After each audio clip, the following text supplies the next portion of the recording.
What you've just heard is one of the many deaths from the monkey, the new major motion picture from Osgood Perkins, Stephen King, and James Wan. Experience it in theaters everywhere this Friday, because everybody dies, and that's life.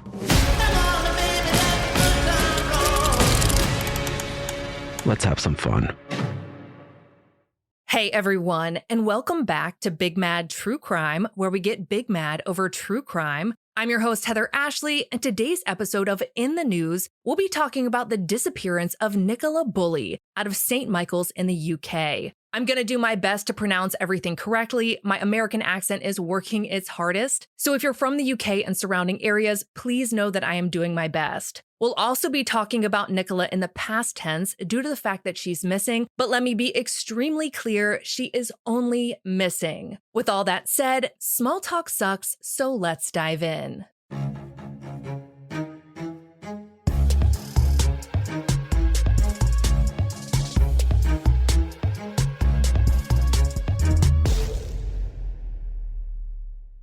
In all of my research into Nicola Bulley's case, I can tell you that she is the kind of woman everyone wants to know. She was extremely close with her sister, like best friends close, and she and her parents never skipped a beat. As of this year, she and her partner Paul had been together for 12 years and had 2 beautiful daughters together. Their house was a full-on home, and Nicola made sure that every day was one to be talked about. Nicola worked on mortgages for a living while Paul was an engineer. Thankfully, they were both able to work from home, so they were also able to bank quite a bit of spare time. When Nicola wasn't working, you could find her making all sorts of memories, whether it was playdates with the kids, going all out for holidays, or catching up with old friends. She was always doing something. Something she particularly loved was the outdoors. If it was a nice day, Nicola was out enjoying the weather and the scenery. If it wasn't a nice day, she was probably still out doing the same. Nicola lived in St. Michael's, UK, which is a pretty tiny area. Looking at the map, it looks like a little farmland blurb in between other little farmland blurps. The population of the village is resting right around 700 whole people.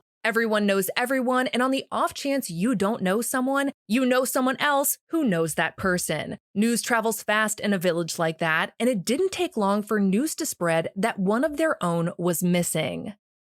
Friday, January 27th, 2023 started out like any other weekday for Nicola and her family. She and Paul got up with the girls, got them ready for school, packed their dog Willow into the car, and headed to drop off. Like she did almost every day, Nicola parked the car near the school and took the short walk to the River Wire, which in the US we would just call the Wire River, which was really a teeny tiny walk away. Nicola would regularly walk Willow on the trails along the river before heading back home like she always did. There are countless Facebook photos photographing this walk that she would take, and it's a beautiful little trail. There are designated walking paths and fields that line the river that's honestly more like a glorified creek, at least in the area that Nicola was walking. According to a website called River Level UK, the water level for the River Wire was about 0.468 meters that day, which is just a little more than 1.5 feet for all the Americans listening. The website indicates that that's on the lower end of the usual depth, which generally ranges between 0.4 meters to 4.75 meters, so anywhere between roughly 2 to 15 feet deep. Looking at the photos of the river, it looks like it widens and picks up a current about 7 or so miles downstream towards the bay, and all of this will be important later.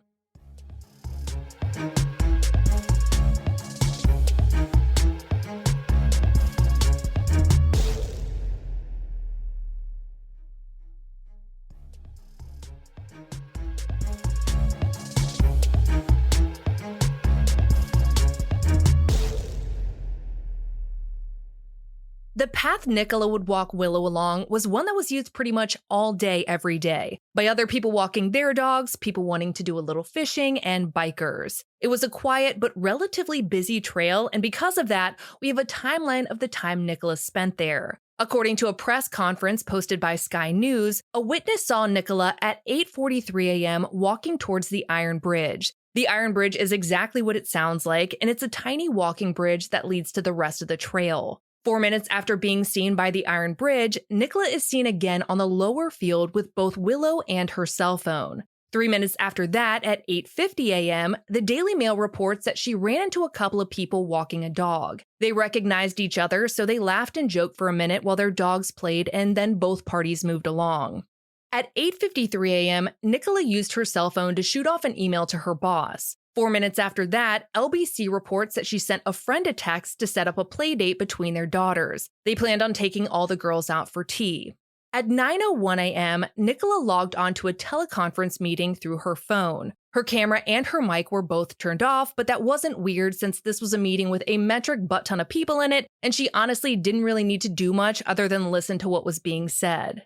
Even though Nicola had tuned into this meeting, it looks like she kept walking along her regular path because at 9:10 a.m., 9 minutes into that call, someone else recognized her and Willow walking in the upper field. So she had gone from the lower field to the upper field over the course of about 23 minutes. At the time this witness saw her, Willow was out of her harness and enjoying the puppy freedom life, something that she did regularly. Willow was a part of their family and as loyal as they come. In photos on Nicola's Facebook, you can see that Willow walks off the leash and off harness frequently without any issue. After that witness sighting, things start to get a little strange because no one has seen Nicola since. At 9:33 a.m., a woman noticed a dog wandering along near a bench. The dog's harness was in between the bench and the river's edge, which looks like maybe a 20-foot gap, and there was a cell phone on that bench. The cell phone was logged into a teleconference call, but there was no one else on the other end. According to the Lancashire Telegraph, the woman asked other people on the trail if anyone recognized the dog, and someone did. The dog in question was Willow. Mirror reports that 2 other dog walkers recognized the lock screen photo of the phone, and it was clear that the phone was Nicola's. The woman who stumbled upon Willow and Nicola's cell phone didn't know her or Paul, but her daughter-in-law did. So she gave her daughter-in-law a call, who then called Paul. In a lot of reports, it says that the girl's primary school called Paul, which is true, but in trying to piece together different reports, it looks like the woman's daughter-in-law may have worked at the school. Nonetheless, Paul got that call and raced down the trail to try and figure out what was going on. Paul was at home when he got the call from the school about Willow being alone and Nicola's phone being found on the bench. It was a soul-crushing gut punch because he had already started to get a little worried. In an interview he did with Channel 5 News, he said that Nicola usually got back from her walks around 9:45 a.m., sometimes 10 a.m. So at around 10, he headed upstairs to his office, assuming she'd be home any minute. But when 10 turned into 10:15 and 10:15 turned into 10:20, something started to feel a little off, but only a little because it wasn't unlike Nicola to get caught up talking with a friend during her walks. But when 10:30 came around, it was so off schedule that he decided to give Nicola a call and check on her. He called her, but no one answered. He called again, but again, no one answered. Figuring she'd probably just lost track of time, Paul got ready to go to the gym with plans of looking out for her car and checking on her before he did his thing and headed home. However, before he could even leave the house to do that, the phone rang. Paul told Channel 5 that it was someone from the school who'd acknowledged that this was a weird call, but that they'd found Willow, her harness on the ground, and Nicola's phone on a bench on the trail. Paul asked where Nicola was, and when they told him that they didn't know, a panic set in. At 10:50 a.m., he rushed out the door and called police on his way to that bench. When he got there, there were several dog walkers standing around, and it seemed like everyone had collectively gathered to try and figure out what was going on. Someone handed him Willow and Nicola's phone, and he went on a Liam Neeson-style search for Nicola. He was searching in fields and bushes, over fences, but he couldn't find her anywhere. And Nicola would have never left Willow, ever. At that point, everyone was in a panic. Paul told Channel 5 that while he was searching for Nicola, police called him and told him to go back home because an officer was on his way to the house. Seeing Paul's no-quit attitude throughout this entire investigation, I would have assumed he would have told them where they could shove it and have them meet him at the park, but he's a classy dude, so he headed back to the house, and police wound up getting there at around 11:25 a.m. Right off the bat, police got down to business and started searching the path she had taken that day and the area surrounding that bench, including the water itself. In photos of the scene, you can see that river is extremely narrow and almost like glass. There's very little current, and even though there's reportedly a deep water warning on a tree behind that bench, the water was certainly not deep. There was a steep but short drop-off if you got close enough to the river's edge, but if you fell in, you wouldn't fall far and you'd be able to stand up if you did. You could shout at someone standing across the river, and honestly, you could probably toss a football to them. I'll post photos of the area in Nicola's highlight on my Instagram, but until then, I'm trying to paint a picture for you. This was not a raging river, at least not near where Nicola was last seen. It's like a large creek with nearly still, relatively shallow water.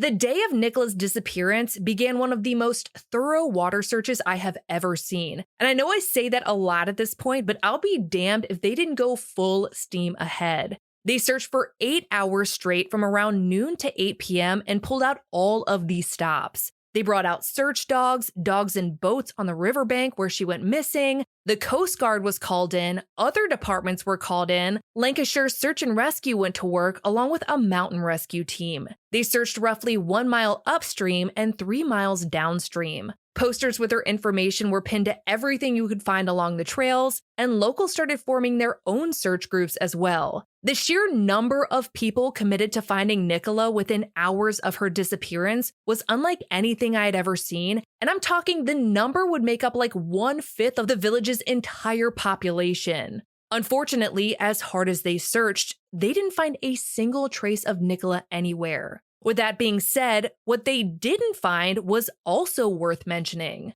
According to her family, there was no sign that anyone had slipped and fallen into the water, though it seemed clear from early on that that was the police's theory. They said it was likely not a crime and that she had simply gone missing. That statement had me wondering what in the hell that even meant, but based on the reactions from family and friends, it looks like police were entertaining the possibility that Nicola had just up and left her life. But that seemed like the most unlikely scenario for anyone who knew her. According to Lanx Live, she and her sister had just planned a spa day, which was actually booked the day she disappeared. She had just landed a new client, and her daughters had choir and gymnastics events coming up. Nicola was rooted in her family and in her community. Everything she did was for them, and she was just genuinely happy. On no planet did anyone who actually knew her believe that she would just up and walk away. But what does that leave anyone with? If we go back to the police theory that she just slipped and fell into the water, you have to wonder why there was no sign of a slip and where she might have gone. According to the Daily Mail, Nicola was a strong swimmer, but that's only relevant if she actually had to swim. This water wasn't deep and she could have just stood up if she fell in. But let's just say she did, and the temperature of the water caused her to go into a state of shock. The current still shouldn't have moved her very far. So why hadn't she or any sign of her been found during that extensive 8-hour search? That question would go unanswered for weeks. The searches continued throughout the weekend and into the first week of February, and no amount of helicopters, drones, underwater sonar, and dive teams turned up any sign of Nicola.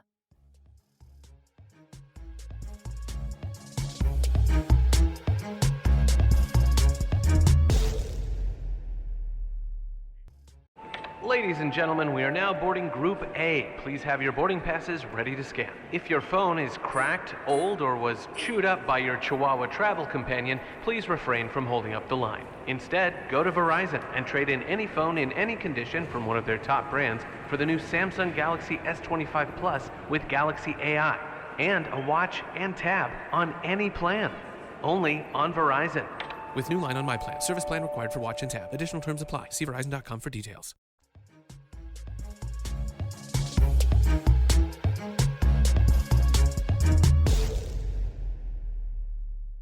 On February 2nd, locals noticed police tape going up around the bench where Nicola's phone was found. This was pretty surprising because, why wasn't it cordoned off on day one? The police department actually made a post addressing that, saying they taped it off to keep people away from the water's edge, but it's a river and the water's edge stretches for miles. Police said they'd thoroughly searched the area of the bench on the day Nicola went missing, but a lot of people, some named as experts, feel like the scene was contaminated from the beginning.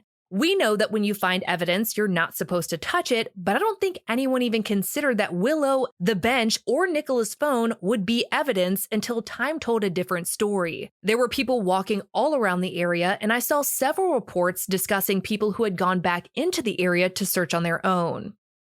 On February 3rd, a week after Nicola went missing, police gave the public an update. They said they'd taken on a ground search in about a half-a-mile radius. They also searched through what was initially described as an abandoned house. This house was essentially an overgrown castle-looking mansion on the opposite side of the river where Nicola was last seen. It turns out there are people who live in it, at least part-time, and they gave permission for police to search the house and the property. Along with the ground search and the search of the misplaced mansion, police said they'd also gone door to door in the area, checked security footage, Ring doorbell footage, and dash cam footage of people who had been in the area at the time of her disappearance. Because of the video footage, police said they'd eliminated the possibility that Nicola left the area of the river, which kind of sounded like it wasn't something you could actually 100% conclude. If you look at the area on a map, you can pinpoint plenty of ways to walk away, and apparently there was a whole street that didn't have cameras, Garstang Lane.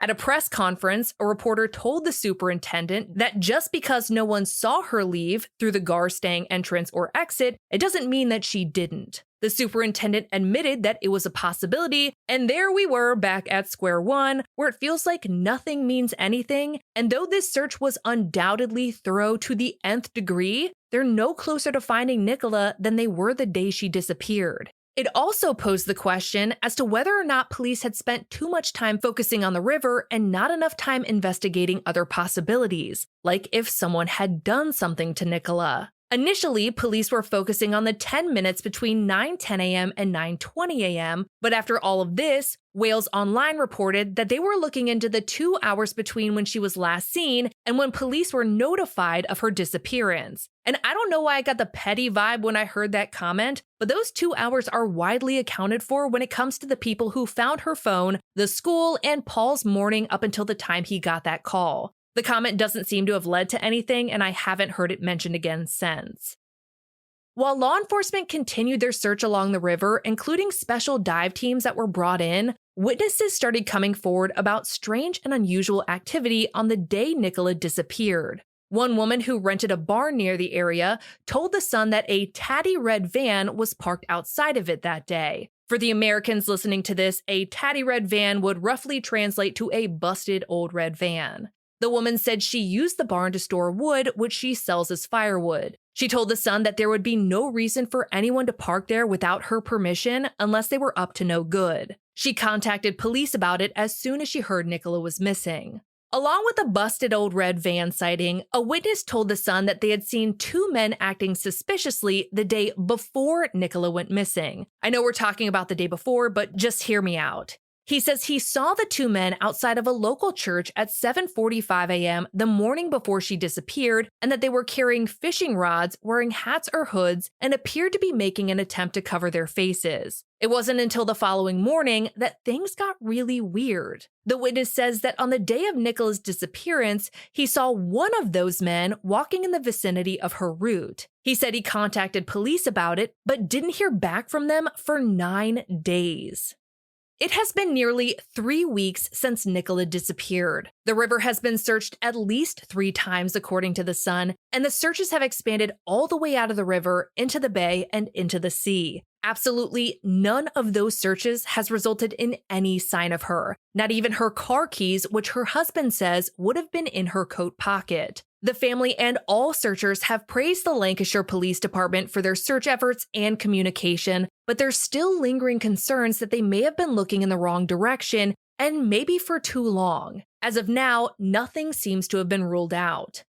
Nicola Bulley was last seen wearing a black waist-length coat with a black ankle-length jacket over it. She was wearing tight black jeans, long green socks, olive green boots, a pale blue Fitbit, and a blue necklace. Police have commented that trying to track down data from her Fitbit has not led to anything substantial. However, her friend told The Sun that it hadn't synced to a device since Tuesday. Based on the date of the article, it seems like she was referencing 4 days after she went missing, which could raise some eyebrows, but I know that article dates can sometimes change based on updates made to the publication, so I can't actually confirm that. What I can say is that Nicola had a Strava account which mapped her walks and runs, and it lists the current month's activity at 1 hour and 19 minutes of moving time, having moved 7.6 kilometers or just under 5 miles. The current month is not the month she disappeared. February would have started on the Wednesday following her disappearance. I can't make any sense of it, and maybe the website picked up on something that wasn't Nicola, but it was worth mentioning.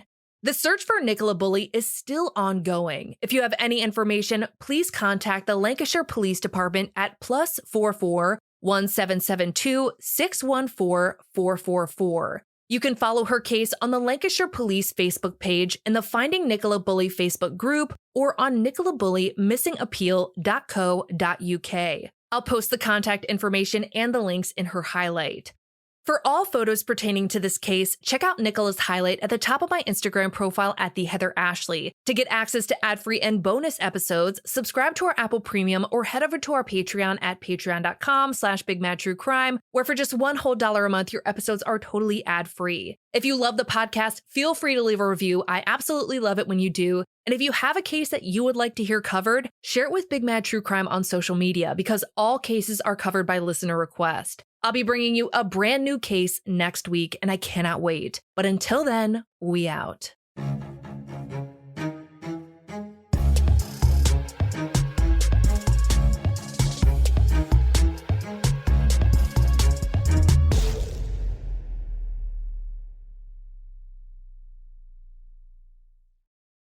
Master of horror Stephen King raves about the monkey.